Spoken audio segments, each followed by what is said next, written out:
Hey, it's Sam with WTI. I want to tell you about this 15-minute self-test at home COVID antigen test. This is a rapid test. It is so easy to use.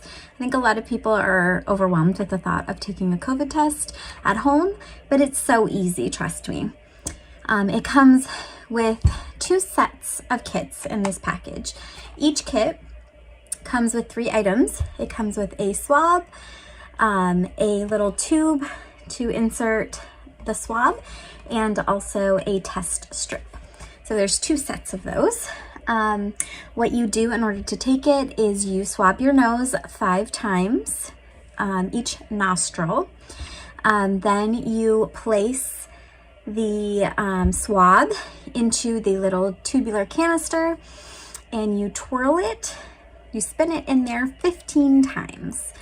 After that, you put the cap on the little tube and you drop 3 drops into the test strip.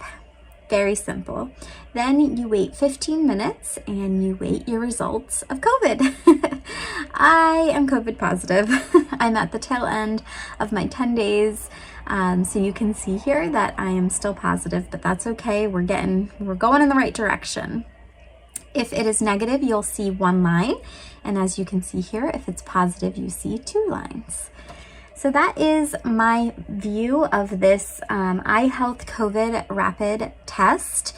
It's very easy and simple to use. And if you are looking for one as well, this is a great test kit to use, but that's my point of view.